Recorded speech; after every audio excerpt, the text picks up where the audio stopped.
RTI Live News. Ask for right.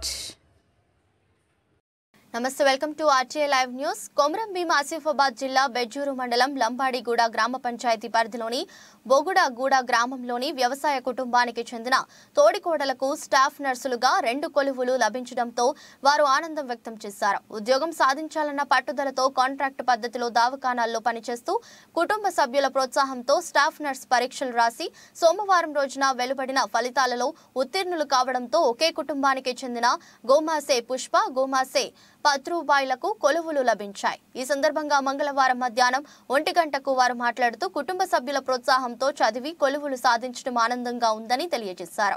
వ్యవసాయ కుటుంబం మరో ప్రక్క నిరుపేద కుటుంబం కావడంతో ఎక్కడా కూడా నిరుత్సాహం పడకుండా చదివి కొలువులు సాధించామని ఆనందమే వ్యక్తం చేశారు.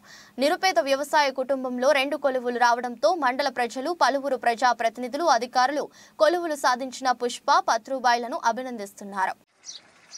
మాది మర్తిడి గ్రామం, బెజ్జూర్ మండల్, కొమరం భీం ఆసిఫాబాద్ డిస్టిక్. మా ఫ్యామిలీ పూర్ ఫ్యామిలీ. మా హస్బెండ్ చదివించారు బీఎస్సీ నర్సింగ్, దెన్ ఇంటర్ కూడా. తర్వాత కోచింగ్ తీసుకొని నిత్యాలో కోచింగ్ తీసుకున్నాను. ఇక్కడే చదువుకున్నాను నేను. మా బాబు చిన్నగా ఉన్నారు. మా అత్త మామ చాలా హెల్ప్ చేశారు. మా మరిది వాళ్ళు అందరూ ఎడ్యుకేటెడ్, అందరూ మోటివేట్ చేశారు నన్ను చదువుకోవాలని చెప్పేసి. దెన్ ఇప్పుడు జాబ్ వచ్చింది. దెన్ అందరికీ థ్యాంక్ యూ. మా ఫ్యామిలీ మెంబర్స్ కూడా చాలా హ్యాపీగా ఉన్నారు. మా ఫ్యామిలీలో 2కి జాబ్ వచ్చింది, మా తోటి పిల్లలకి నాకు హ్యాపీ. Thank you. అందరికీ నమస్కారం. నా పేరు పుష్ప.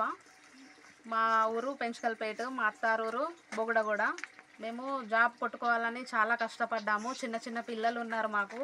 అయినా సరే మాకు జాబ్ రావాలని చెప్పి మేము చాలా కష్టపడి చదువుకున్నాము.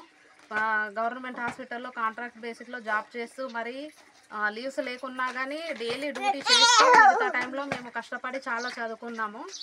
జాబ్ వచ్చిందంటే మాకు చాలా హ్యాపీగా ఉంది. మా అత్తమామలు కూడా మాకు బాగా హెల్ప్ చేసేవాళ్ళు, చాలా మోటివేట్ చేస్తుండేవాళ్ళు, కంపల్సరీ మీరు జాబ్ కొట్టుకోవాలి అని. అలాగే మా హస్బెండ్ నాకు చాలా మోటివేట్ చేస్తుండేవాడు, చాలా హెల్ప్ కూడా చేస్తుండేవారు. నాకు జాబ్ వచ్చిందంటే ఒక విధంగా చెప్పాలంటే అది నిజంగా మా ఆయన సంతోషం. మా ఆయన చేసే కృషి వల్లనే నాకు జాబ్ వచ్చింది. అంత హెల్ప్ చేయకపోతే, సపోర్ట్ లేకుంటే కూడా చిన్నపిల్లల్ని పట్టుకొని జాబ్ కొట్టుకోవడం చాలా కష్టం. ఇంకా చిన్నపిల్లలు ఉన్నా మాకు ఎవరు సపోర్ట్ లేకున్నా కానీ మేము కష్టపడి జాబ్ తెచ్చుకోవాలని చాలా కష్టపడ్డాము. జాబ్ తెచ్చుకున్నాము. ఇప్పుడు ఒకే ఫ్యామిలీలో 3కి జాబ్ ఉండడం వల్ల చాలా హ్యాపీ అనిపిస్తుంది మాకు. అందుకు మా అత్తమామలు కూడా చాలా సంతోషపడుతున్నారు. వీళ్ళు చాలా కృషి చేశారు, మాకు జాబ్ రావాలని చాలా మోటివేట్ కూడా చేశారు. ఇప్పుడు మేమంతా హ్యాపీగా ఫీల్ అవుతున్నాము. Thank you.